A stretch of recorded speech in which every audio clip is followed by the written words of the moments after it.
Bonjour tout le monde et bienvenue sur ma chaîne. Je suis super contente de vous recevoir dans cette vidéo parce que nous parlons du perfectionnisme.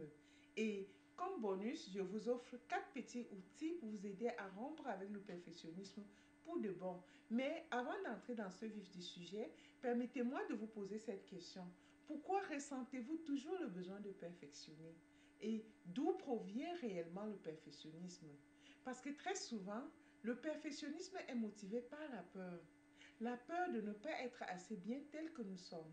Peut-être que croyons que si nous perfectionnons notre apparence, notre comportement et même notre travail, nous serons enfin perçus, aimés et appréciés. Et alors, peut-être que ces sentiments inconfortables que nous ressentons disparaîtront.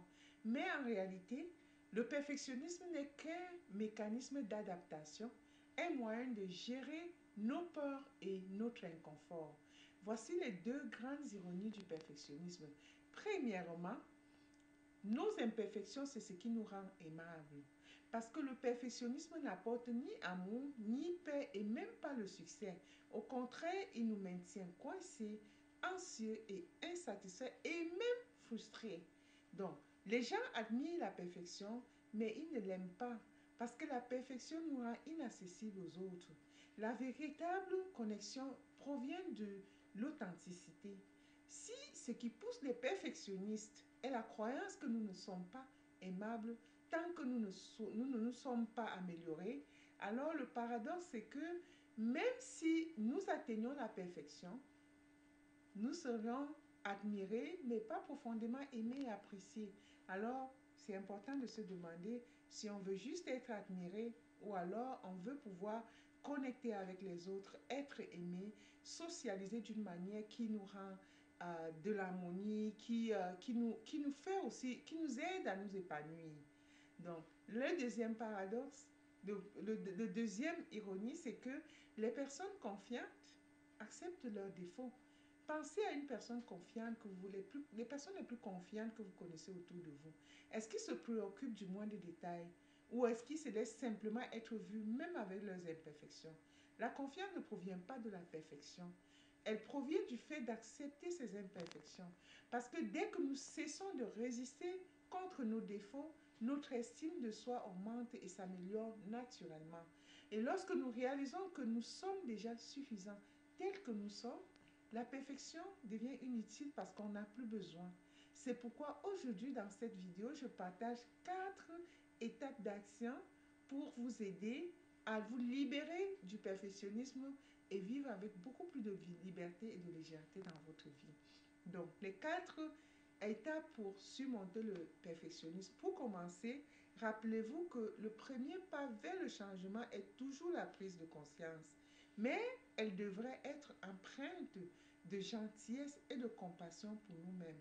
Par exemple, si vous voyez un enfant qui est effrayé, vous n'allez pas lui crier dessus, mais vous allez chercher à le réconforter et aussi à le rassurer qu'il est en sécurité. C'est exactement ce que nous allons faire pour prendre soin de cette partie de nous-mêmes qui s'accroche au perfectionnisme.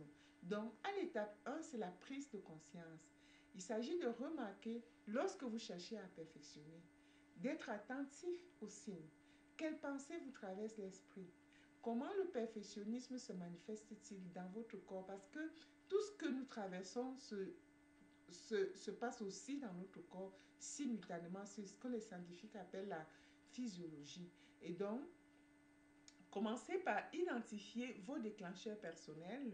Ça pourrait être une tension dans les épaules ou alors ça pourrait aussi être une sensation de ne jamais en faire assez. Ça ne suffit pas.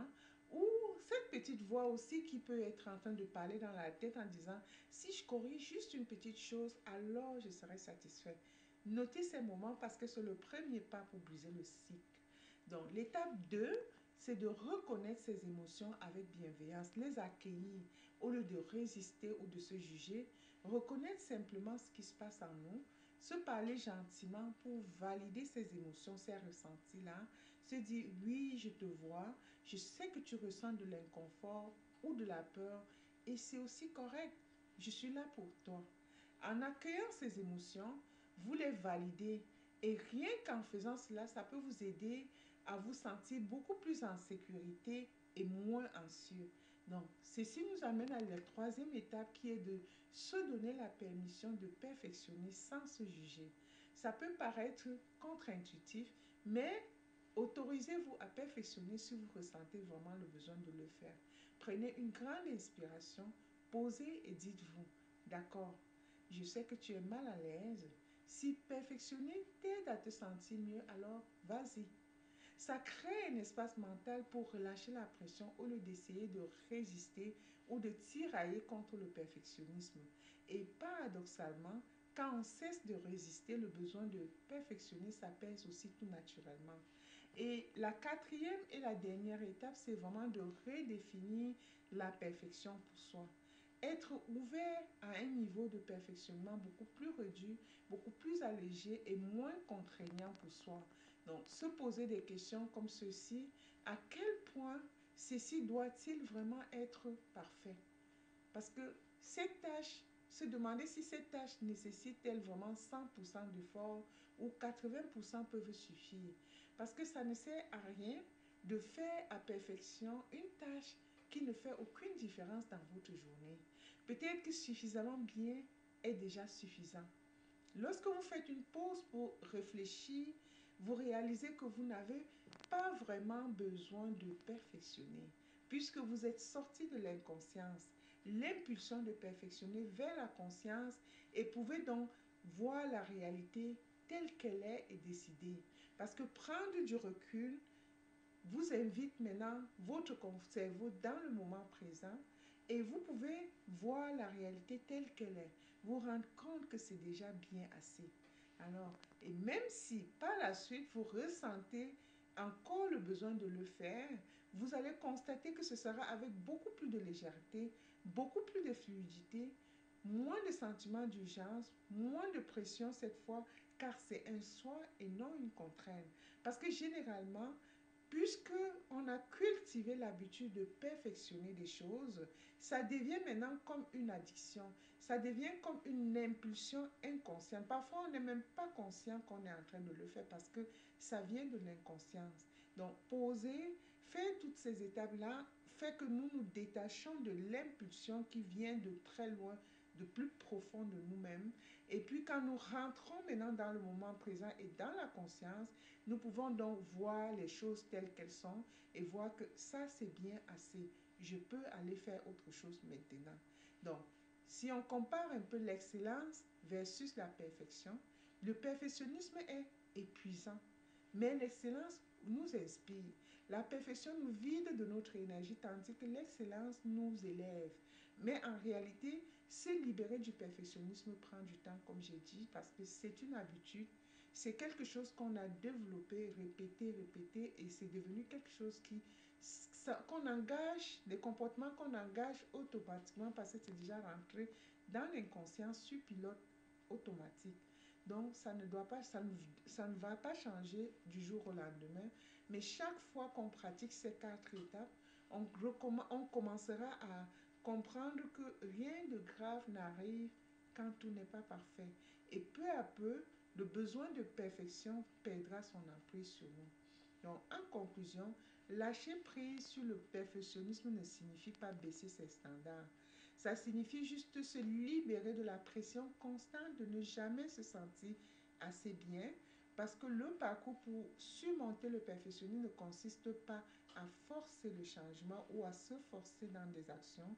C'est un processus qui demande une patience, une gentillesse et une compassion envers soi-même. Et comme l'a dit Bouddha, ce n'est pas la perfection que nous devons rechercher, mais la liberté de cœur.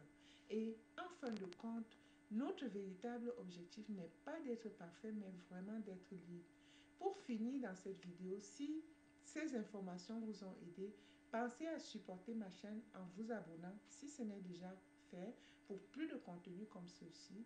Je vous remercie déjà de faire partie de cette communauté. Merci d'avoir regardé la vidéo et à très bientôt dans une nouvelle vidéo.